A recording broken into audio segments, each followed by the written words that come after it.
یہ سردار صاحب کیا کہیں گے عوام کا کس طرح سے آپ نے دیکھا ہے ابھی تک مختلف کیمپوں پہ، اور خاص طور پہ پچھلے جو ریلیوں کے اندر اور جلد سے جلوس میں جو مشکلات تھی، ابھی کوئی کیمپ کے حوالے سے کوئی مشکلات سامنے آ رہی ہے یا نہیں؟ دیکھیں، میں آزاد کشمیر سے تعلق رکھتا ہوں اور پی ٹی آئی کا پریزیڈنٹ ہوں۔ ہم کشمیریوں نے اس سے قبل بھی مسئلہ کشمیر کی خاطر سب سے پہلے پیپلز پارٹی کو ووٹ دیے، اس کے بعد مسلم لیگ نون کو دیے، اور اب قوم کی یہ حالت ہے کہ پوری قوم جو ہے وہ پی ٹی آئی کو دے رہی ہے۔ وہ کیوں؟ اس لیے کہ قوم کو اس بات کا پتہ چل گیا ہے کہ جو قیدی نمبر 804 ہے وہ ہماری آنے والی نسلوں کے لیے سوچ رہا ہے، وہ صرف پاکستانی مسلمانوں کے لیے نہیں بلکہ پوری مسلم امہ کے لیے سوچ رکھتا ہے۔ اور پھر یہ ہے کہ وہ ایک جرأت سے اس نے کوئی زیادتی نہیں کی ہے پاکستان کے ساتھ، صرف اپنے لوگوں کے عزت اور وقار کے لیے، اس کا عزت اور وقار بڑھانے کے لیے دنیا میں وہ یہ جنگ لڑ رہا ہے۔ اور اس موقع پر جو رکاوٹیں ہیں، مثلا یہاں ہمارا کوئی ایجنٹ نہیں، مجھے یہاں خبر ملی ہے کہ اس پولنگ اسٹیشن میں پی ٹی آئی کا ایجنٹ نہیں بیٹھنے دیا گیا۔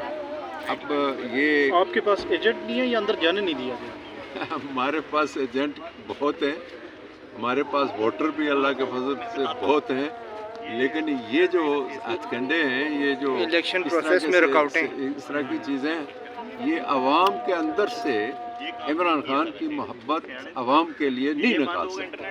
شکریہ۔